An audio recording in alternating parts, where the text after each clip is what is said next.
কি কাজ করন যায়? তোর একটা কামের পরামর্শ দিলাম, তোরা বলে তাও করতি না। তাহলে তোরা কি কাম করবি? তোরা কি বেকারে থাই যাবি? দুজন কস রাজের কাম করতাম, রাজের কাম করি 1 সপ্তাহ, আর কন্ট্রাক্টর হিসেবে গরুর লাগে 3 সপ্তাহ। এই কাম করি কোনো লাভ আছে?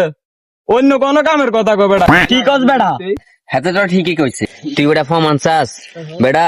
আমি 1 সপ্তাহ কাম করি, 1.5 মাস কন্ট্রাক্টর হিসেবে ঘুরতে ঘুরতে এই অবস্থা একটা ঘুরে ক্ষয় করে নিছি বেটা। তুই অন কিতা করবি? তোরা কিছু তো একটা করার লাগবে।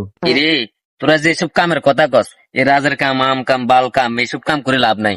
আমরা বেগুনে বিদেশ যে খিতা কস, এটা বিদেশ যাইম, রিয়েল কামাইম বেটা, বিয়ে করিম, সুখে শান্তিতে থাকিম। আর লাগেনি বেটা, এটাই তো জীবন। ও মিয়া, আনতে ঠিকই কইছেন, এই কথাটা তো এতক্ষণ আর মাথা তাই না। আচ্ছা অন্ত তোরা বিদেশ যাবি ঠিক করছ কেন? তাহলে কোন দেশে যাবি তোরা? রে একটা কাম কর, ইতালি মিতালি তো আঙ্গ দ্বারা হইতো না, আমরা বেগুনে মিলি সৌদি আরব যাইম। সৌদি আরব যাই